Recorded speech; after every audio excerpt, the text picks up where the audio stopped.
Mga kautang, bagong application, up to 70,000 raw ang pwede nating mautang dito. At alam nyo ba, ang daming valid IDs na pwede mong pagpipilian. Pwede UMID, passport, PIN, driver's license, SSS ID, postal ID, voters ID, PRC, GSIS ID, OWA ID, national ID, and PhilHealth ID. So halos lahat ng valid IDs ngayon dito sa Pilipinas ay nasa listahan ng loan application na to. Yan yung ile-legit check natin for today's video, mga kautang. No? Hello mga kautang, welcome back dito sa aking channel. This is Clarice, ang inyong number 1.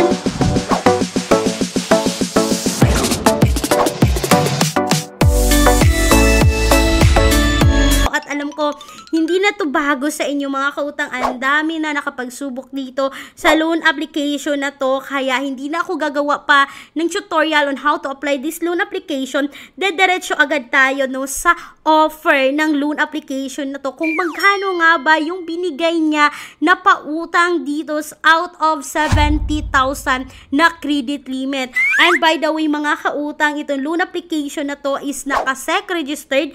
Yes, under po ito kay Green Pocket Lending Incorporated, doing business under the names and style of Topart Lending, Smart Rich Lending, G-Shine Lending, Yescom Lending, Fly Cash Lending, PK Loan Lending, Good Pay Lending, Star X Lending, and T-Star Lending. So, ang daming sisters company ng loan application na to. And by the way, mga kautang, yung offer na binigay niya dito sa akin is 3,500 to 6,500. So, hindi po fix yung pagkabigay. At makikita mo dito, no, na loan duration is 60 days raw.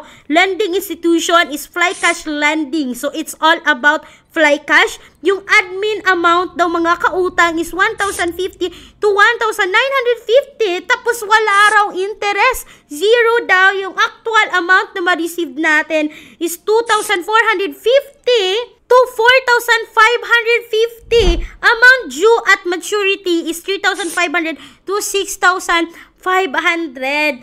At yung payment dates dito mga kautang is 28/08/2025, no?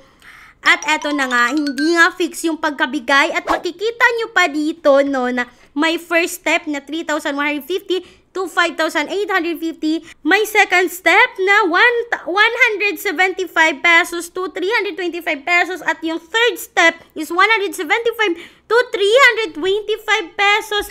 So, hindi talaga fix yung binigay ng Fly Cash mga kautang na bagong-bago sa Google Play Store, bagong-bago yung pangalan niya, pero ang taas na ng ratings ng loan application nyo. Akala niya ngayon ko lang ito nakita, meron siyang 4.6 stars and 5K reviews agad-agad.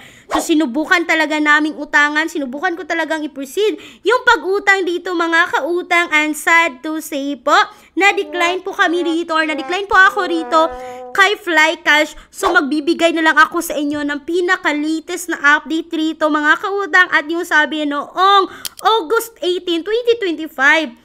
After applying and submitting all the requirements, the application was auto-denied. Avoid this kind of lending company and not share your Facebook account, else at the end of the day, you will end up waking up with the stress. The management fee is also too high.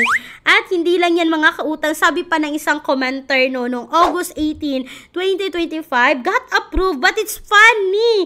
They say that the loan duration is 60 days, but the actual duration is 3 payments being done in 7 days separately. So mga kautang, sabi niya dito, legit naman na 3 installment, but every 7 days daw yung interval sa pagbabayad. So, it's actually 21 days, not 60 days. Though it's nice that they show the actual amount of money you'll get after service fee, but 60 days is a loan scam. So, mga kautang, no, sabi niya naman na legit to yung nakita niya na offer. So, siguro mga kautang, balikan natin, no. So, siguro, kapag sa 3,500, yung ma-receive natin dito is 2,450 kasi may admin amount na 1,050. Tapos, babayaran ng 3,500 sa loob ng 21 days every 7 days yung interval sa pagbabayad, no?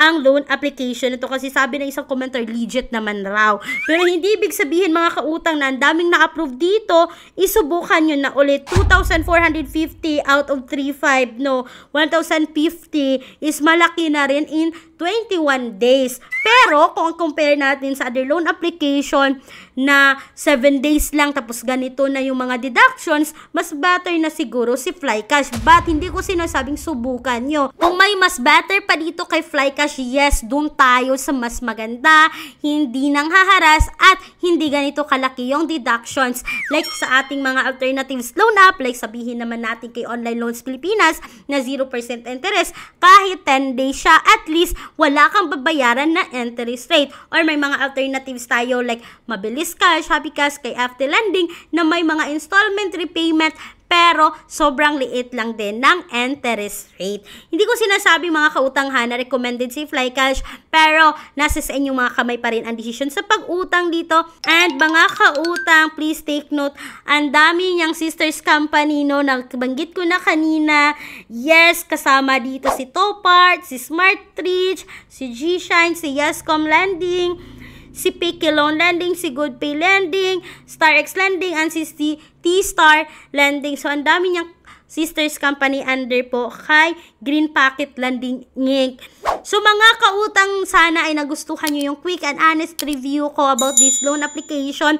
Nasa sa inyong mga kamay pa rin ang decision sa pag-utang. And speaking po doon sa mga alternatives natin, no, may mga nakalagay po sa pinned comment pero hindi ibig sabihin subukan agad. Please do a research din bago umutang online. And sa palagi kong binabanggit na bank personal loan, yes mga kautang, legit po ito na bangko, and please take note that all applications submitted is subject for bank approval. Hindi ko sinasabi na kung mag-apply kayo ngayon, malalaman nyo na agad kung approve or decline. No. Bangko po ito, may credit evaluation pa yung gagawin. And yes, mga kautang, sana ay nakatulong ang pinaka-quick and honest review about this loan application. Once again, this is Clarice, ang inyong number 1 pala utang. Dahil utang is life. Bye-bye-bye mga kautang!